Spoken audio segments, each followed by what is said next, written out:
What's up, music fans of the internet? I'm Derek, And I'm Kevin. and together we're last week's album. We're talking about good music. But before we go any further, we're going to start things off like we always do, drinking a beer. Cheers, Kevin. Everyone at home. Cheers, Derek, and everyone at home. This week we are going to be talking about Too Shabby by a band called Rozwell Kid. And Rozwell Kid is actually not, as you might think, from New Mexico, but they're actually from West Virginia. So there's a fun fact for you. They're a quartet, and this is their third LP, following 2011's Rozwell Kid LP and 2013's Unmacho. So that's about all there is on background for these guys. So Kevin, why don't you tell us what you think Rozwell Kid sounds like? Sure, Derek. I think Rozwell Kid sounds like the offspring of Jimmy Eat World and Blink-182 made possible by some kind of alien sorcery. Not really sure how. Alien sorcery. I think that about sums it up pretty much right there. I like that. I actually think Too Shabby sounds like a younger, angrier Weezer who doesn't give a rat's ass about that sweater is going to pull on that thread his own damn self. So I think our power pop kind of references here kind of give you a good taste of what Rozwell Kid sounds like. And so that brings us to key tracks. Kevin, what did you have? Derek, I'm going with the album closer, which is called Birthday Sombrero. What about you? I'm actually going with Sick Jackets, which I think is one of the lead singles and also third track on the album, so I'll kick us off. Sick Jackets opens up with this playful electric guitar lead that bounces top churning power chords. There's a bass snare drum beat with lots of crashing cymbals, just high energy from the get-go. The chorus was really kind of interesting because the tempo kind of take a step back, slow down momentarily to really call attention to their awesome outerwear, as the track title implies, before bursting back into the livelier opening riff. And then there's a 70s inspired guitar solo towards the end, following the last chorus that I really dug. And then this transitioned into this layered vocal melodies that just really kind of gave a really unique wrinkle towards the end. I've never heard such powerful oohs before as I did it in the closing of this song. So enough of Sick Jackets. Kevin, why don't you tell us about Birthday Sombrero? Is that the thing they bring out to me at the restaurants when someone tells them it's my birthday? I can only guess. I'm pretty sure that's what it has to be, right? But yeah, it's a great track. It comes right in with blaring guitars, pounding drums, falsetto verses, and there's this revving sort of lead-in, like pre-chorus, that sort of builds to the chorus, and then for the first chorus it stays like super chill, but then the next time around they go for broke with this big banging chorus where they wail the title of the song Birthday Sombrero, and then there are more blaring guitars and crashing drums that build to this sort of rocking crescendo that drops out, leaving you really wanting more from this song, but they're not going to give it to you. Maybe for your birthday they will. I don't know. Kevin, are you saying they're withholding from the listeners here?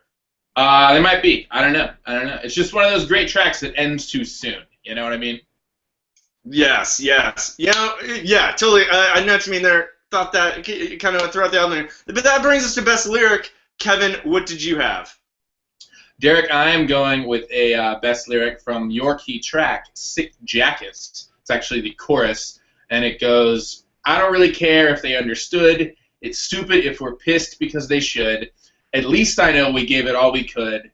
At least we had sick jackets, which is a great sort of humorous throwaway line, and they're pretty good at that throughout the album. But what did you think, Derek? What was your favorite lyric?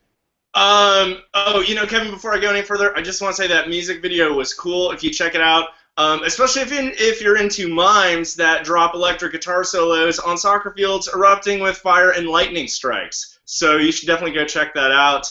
But my best lyric actually comes from the opening track, Kangaroo Pocket, and I think it's one of the first lyrics of the song, actually. He says, Simpsons Season 3 and a thing of hummus. This is all I need. I'm like super low maintenance. And I thought that just really kind of summarizes this band. They know what they're about, and I think they've really crafted, a powerful sound in this genre that, obviously has a ton of names. I saw Slacker rock at one point. I don't know, but they do it well. So before I get any further into overall rating, Kevin, why don't you tell us what you thought of Too Shabby here? Sure. Well, to state the obvious, I thought it was not too shabby. But I'm going to give it a 3 out of 5. I really enjoyed their sort of self-deprecating humor, and I appreciate the kind of like straightforward power pop rock, no frills, other than what the genre is known for. I thought they have a really fun style and these pop sensibilities that keep some of the more downtrodden, darker lyrics from sort of bringing you down too much. Tons of catchy hooks. I wish they had a little bit more thematic and sonic variety to really sink my teeth into, but still, it makes a good album to jam out to as you work or even party with a birthday sombrero. But what did you think, Derek? Kevin, we're agreeing. I'm also giving this one a 3 out of 5. For a lot of the same reasons. Yeah, the sound, I guess, kind of got repetitive there for a while, but overall, I thought it was really fun. Their sense of humor, as you kind of touched on, was very tangible throughout, and just kind of made a lot of the songs just a lot more fun. It's a lot of fun. Rock album. Oh, excuse me, that's terrible. This is what happens when you record live. And if I want to take anything away from Rozwell Kid, even if they were maybe abducted by your alien sorcery magic, is that what you used to describe it earlier? I mean, how else could Jimmy Eat World and Blink-182 physically breed offspring? Must have been aliens.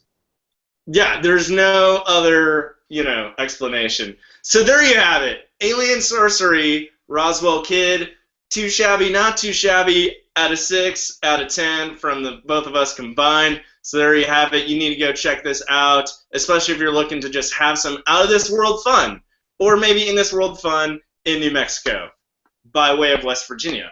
So there you have it. Thanks again for joining us here at Last Week's Album. Don't forget to subscribe to our YouTube channel or follow us on any of our other social media outlets. And check us out again next week. We're going to continue talking about good music. I'm Derek. And I'm Kevin. Cheers, guys.